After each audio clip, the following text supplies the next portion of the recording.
Ladles and jelly spoons, welcome back to Badgerworks. Today, this. This is a 3D printed stalagmite, one of some that I made for my daughter. And today we're going to be painting them, among other things. So, let's get on with it. So yes, this is a 3D printed stalagmite. It came from Colts. I think I'll put a link in the thing. But as I say, it's part of a set that I got. It was free, which is nice. This is for her much vaunted and long-awaited stop motion. So yes, it's just a case of painting the things now. So I've already given this a coat of, it's printed in black filament, but I've given it a coat of black matte just to, you know, give it a decent painting surface.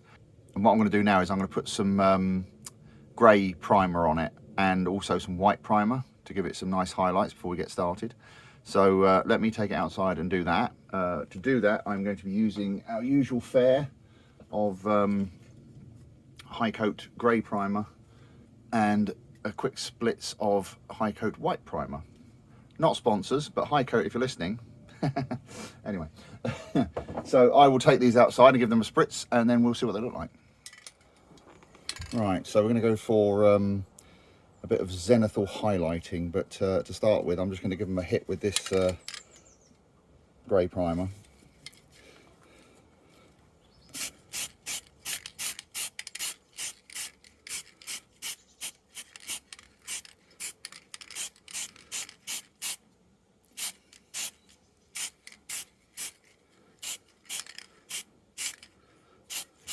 Just mainly from the top, like this.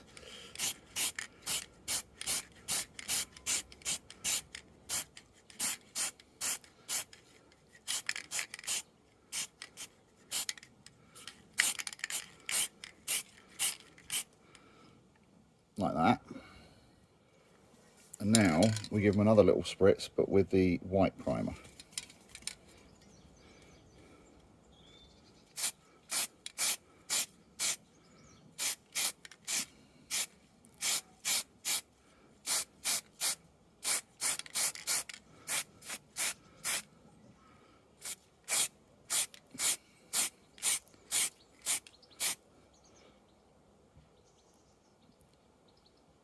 Like that.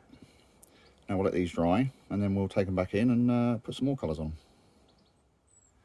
Right, so there we go. So that's had the grey and the white on it as well. So that's come out looking all right. You can also see a lot more of the detail on it now as well, obviously. Now we're going to do a fairly simple paint job on this. It's mainly going to be dry brushing. And we're going to start with this PBO acrylic. This is dark taupe, apparently. We'll give it a go with this, just a big chunky old brush. We'll see how well this works.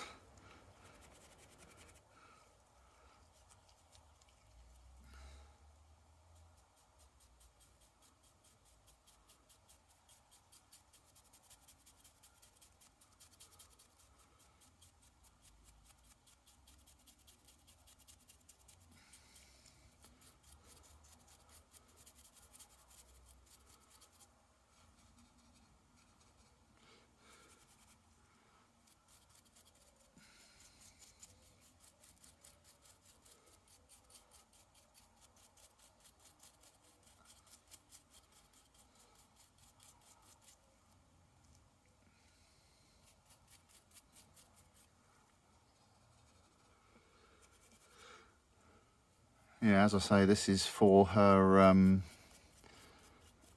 long-awaited stop motion. She's actually been trying. It's obviously something she's never done before, and I've never done before. Well, that's not strictly true. I have done stop motion in the past, but many, many years ago. And not using anything like the tools we have nowadays. So it's kind of a new thing for both of us. But she assures me that it will get done. We'll see. Right. I think that'll that'll do for that. I don't know if it looks too bad at all, does it? Doesn't really need a lot more than that. Let's get one of the other ones. I wanted to show you this one in particular for a simple reason. They're actually two the same, this design, but one of them, you'll notice in the bottom there, it has a sword in it. So what I'm thinking I might actually do with this one is actually keep this one for myself and actually make a little pond in it. So there's another one, I say it's exactly the same, just doesn't have the sword. But we'll do this, we'll carry on. So what I'll do is I'll get all of these dry brushed with this grey, and then we'll come back and see what we're going to do from there.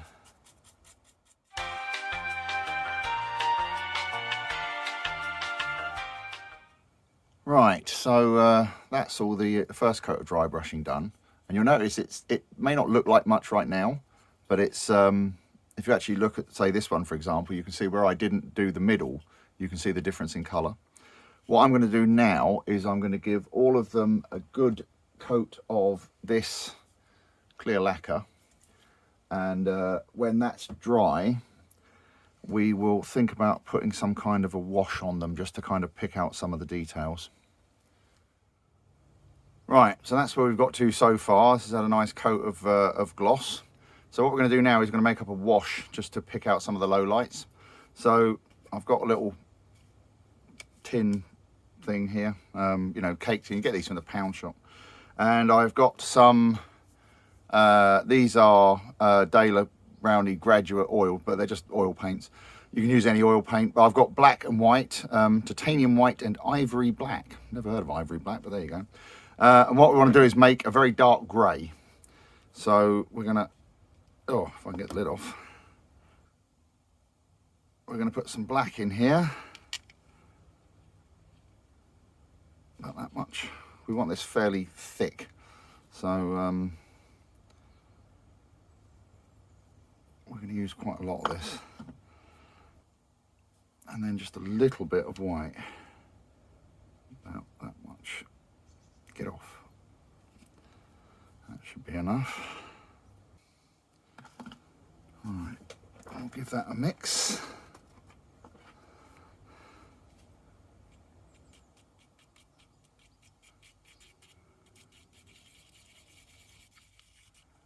That should probably do us. And now what we want to do is put some of this white spirit in it. This is just cheap white spirit. This, I believe, came from Wilkinson's, who are unfortunately no longer a thing. Now I'm just going to put a little bit of white spirit in because I want this fairly thick. So just a little drop of white spirit.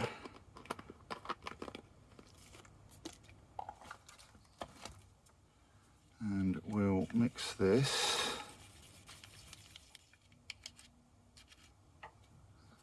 All right, that'll do. And now we take a suitable old brush like this one, and what we want to do is get this into all the nooks and crannies.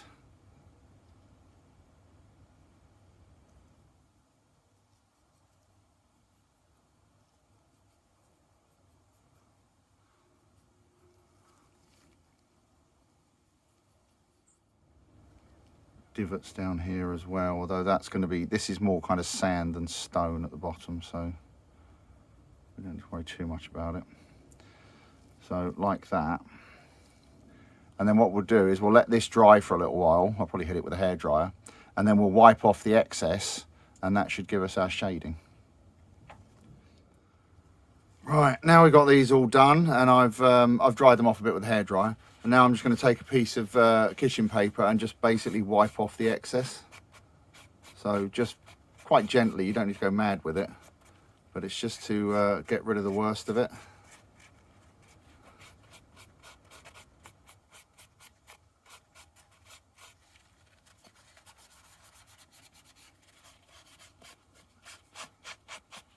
Just like that, you see. and that will get rid of the surface, but keep it in all the little nooks and crannies and everything. So basically like that. So I'll go around and do all the rest of these, and then we'll let them dry completely and go on from there. Right, so the oil wash dried, and I gave it a coat of the high coat matte lacquer to seal it, which is also now dried. And so what I'm going to do as a final touch for these is I'm going to give them a very, very light dry brush with this. This is the light taupe as opposed to dark.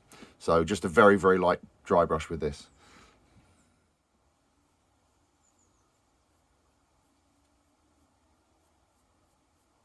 Just go over it very, very lightly.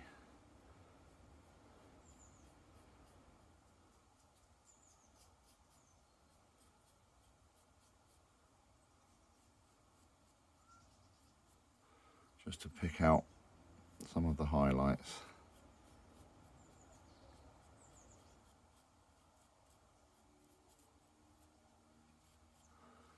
Like that, you see.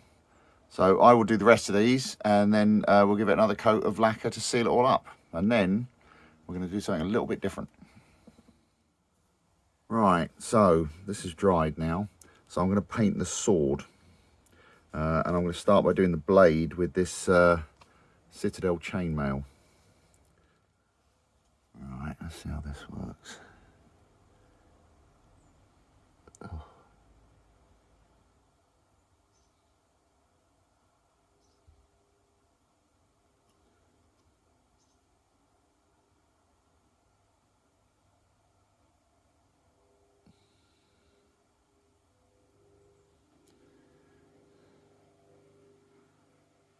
It's kind of awkward because you have to kind of come straight in from the top because all the stalagmites are in the way.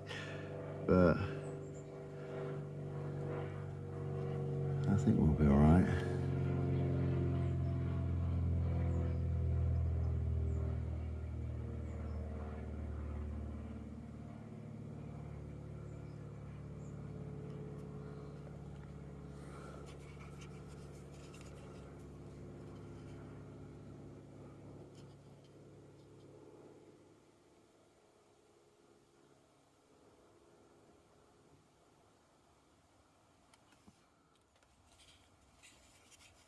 Okay, that doesn't look too bad. Now we're going to do the handle using this bestial brown.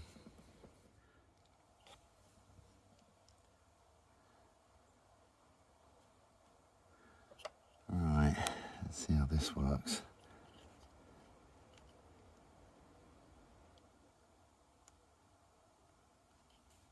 Oh, this is really awkward.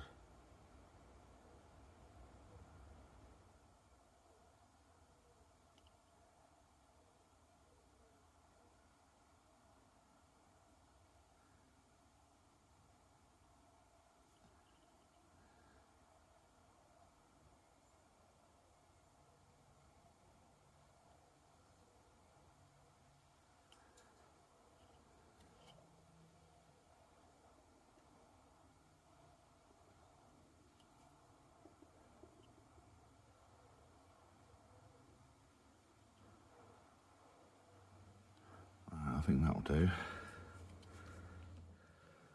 And finally, we're going to do the hilt with this burnished gold.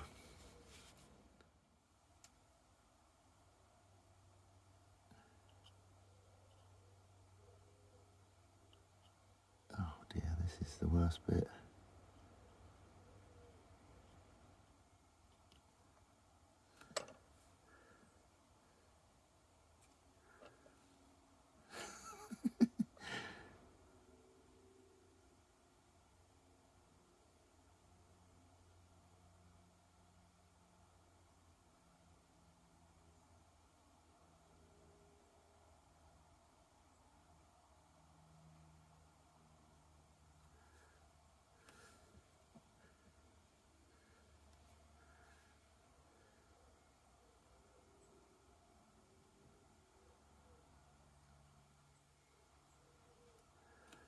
There we go.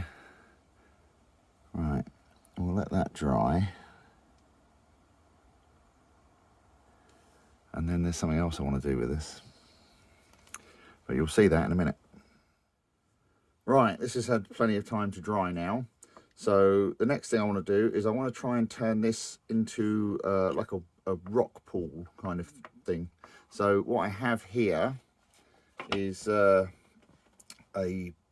craft resin, epoxy resin kit. This is polyurethane resin, basically. They're not a sponsor or anything. I just bought this because I realised that I'd run out of resin. So anyway, but this is polyurethane resin. You've seen me use resin before, and I usually use polyester resin, but I decided to use this because it's a bit easier. It's for small pours like this, polyurethane resin is actually pretty good because it doesn't shrink as much as polyester resin. The one disadvantage to polyurethane resin is it tends to be way more expensive than polyester, but it is a lot easier to use. So we'll see how this goes. Just to give you an example, on the side here, those are the instructions. Mix it, stir it, pour it, leave it. That's basically it. Obviously with polyester resins, you have to like mix ratios of hardener to resin and all this kind of stuff. Whereas this stuff, you just mix it 1-to-1 and that's it. So this is a 1 kilo set. I'll put a link to it where I got it from, but it's easy enough to find anywhere. I've never used this brand before, so it'd be interesting to see how this works out. They give you some gloves, which we won't use because I've got better gloves. They give you a stirring stick, which again we won't use because I use just wooden cocktail sticks. But basically it comes in 2 bottles like this, a resin and a hardener, part A, part B, and you just use them like that. The one thing that I have noticed immediately, which is kind of annoying, is they put A and B on the lids but not on the bottles, because you do not want to get these lids mixed up. Because if you put the wrong lid on the wrong bottle, it will basically weld itself on. So, you know, but that's just a minor thing. So, what we want to do, now I have weighed these bottles and they weigh the same, which means that although it says mix it by volume, I'm going to mix this by weight, just because it's easier. When you're doing a small amount like this, it's a lot easier to measure it out. So, let's see if we can get these lids off. Oh, bottle sealed, that's handy. Right, let's see if we can get this out without getting myself covered in, oh, there we go, in resin. So again, do not get these mixed up because, you know, problems. Right, let's put that over there out of the way. In fact, I'll tell you what I'm going to do. I'm going to put some gloves on before I go any further because I do not want to get this stuff on my hands, because it is not good for your skin and it's very difficult to get off. So, gloves. So that's part A. And oh, come on, out you come. There we go. That's that lid out of that one. And that is part B. So I have here some scales. Let's put these over a bit. Oh, right. Got that 0. Put a little pot on. 0 it again. Now this is going to be hilarious because these are quite big, chunky bottles. I'm going to move this nearer to the edge of the table to pour it because I think it'll be easier. So that's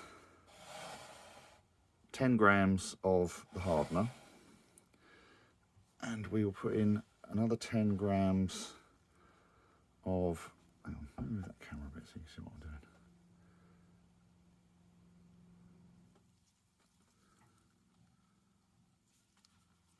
Except now I can't see what I'm doing. Another 10 grams of this, of the actual resin.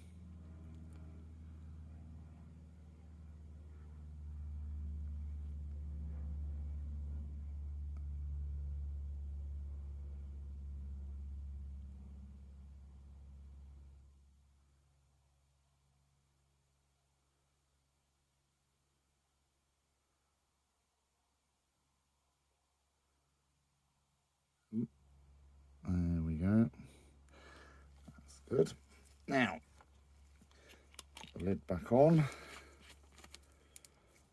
Put that to one side.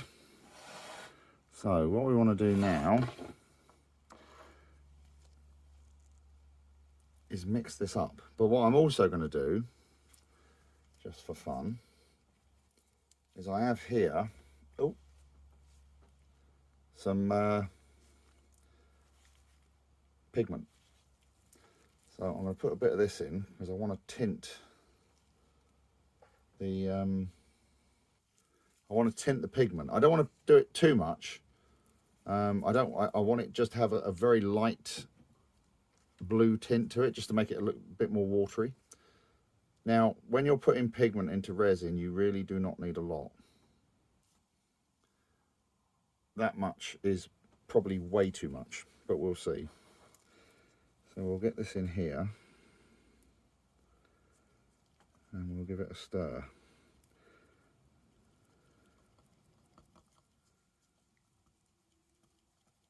So all I want to do is give it a very light tint like that, you see. And I think that will do us. And this cocktail stick is not ideal for doing this, so instead we will use a coffee stirrer. And you just mix this slowly and carefully. I do not want to have to degas this if I can avoid it. But you see how it's gone kind of cloudy?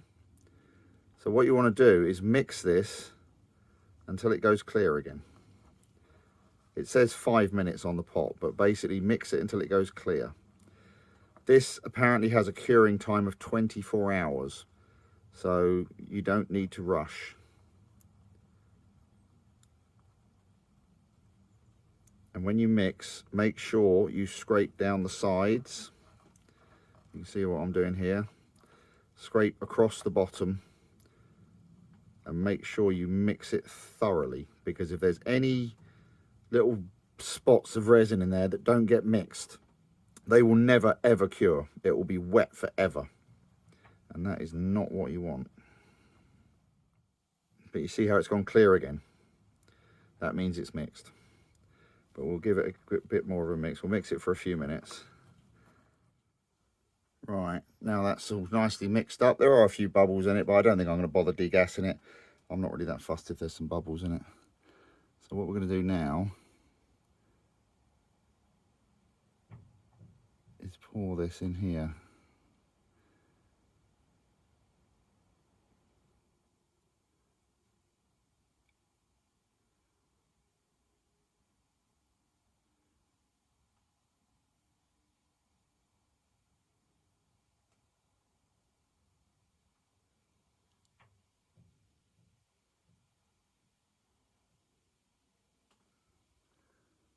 I think that will do.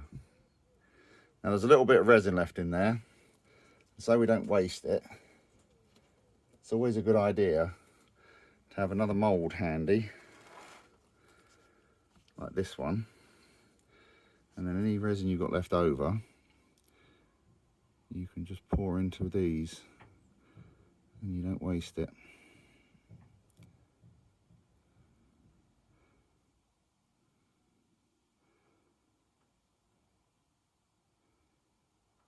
This is a mould I made a long time ago for, it's a set of like boxes and crates and things. And it's quite handy because whenever I have resin like this left over, I can pour it into here, and then when they cure, I just put them in a box and keep them.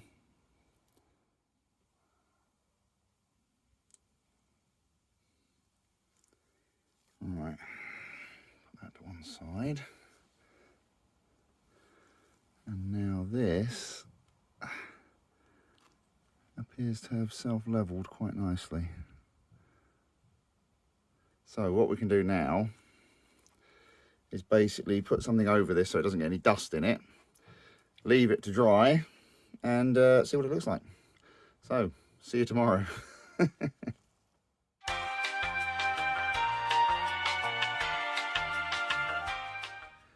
Right, so it's the next day. This resin has cured. and it's set up really well. I'm very pleased with this. It's always slightly nerve-wracking when you use a new type of resin, whether it's actually going to work or not. But this is absolutely rock solid, so I'm very happy with that. I did have a bit of a dilemma with this because I couldn't decide whether, because I like it looking like this, like it's just a still pool of water. But at the same time, I did also consider putting some like water effects on it. But I think what I'm going to do, if you guys are interested, you know, let me know in the comments. We might do a video on like water effects, and just do something like this, but just, you know, do a little demonstration of how to do some water effects. But I think I'm going to leave this like this. So I think we're pretty much done here. The rest of them have all come out really well. I also did these couple of bushes. These actually come from Black Scrolls Games. This is part of one of the add-on sets to their City of Tarot collection, which you've seen me paint stuff from that before. But they do a whole range of stuff. I'm not affiliated with them or anything. It's just a really nice set. And it all prints without supports, which is nice. They designed it specifically to do that. So as well as all the buildings they also do a bunch of like add-ons, including stuff like this. So she wanted a couple of bushes, so there they are. These were just done in the same method with this. It was basically just zenithal highlighting with the primers, and then just dry brushed with green, and then a quick lick over the top with this same light taupe that I used on these. So yeah, that's all that is for that. So I think we can wrap this up now. So yes, I hope you've enjoyed this little foray. I know it's only a simple thing, but I thought it might be of interest to some of you. As ever, I'd like to take a moment and thank my top tier patrons, Howard, Amy and Hawaii Clive O, for their continued support. We've actually had a couple of more people join us on Patreon recently, which is very nice. Thank you very much for that. Your support is always appreciated, as it is with all of my patrons and channel members and all you lovely people at home. It's all very much appreciated, believe me. So yes, hopefully you've enjoyed this little video.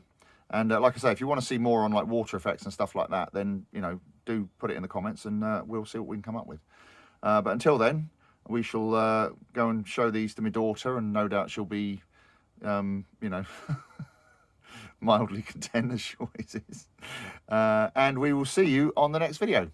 Thanks very much for watching. Cheers. Bye.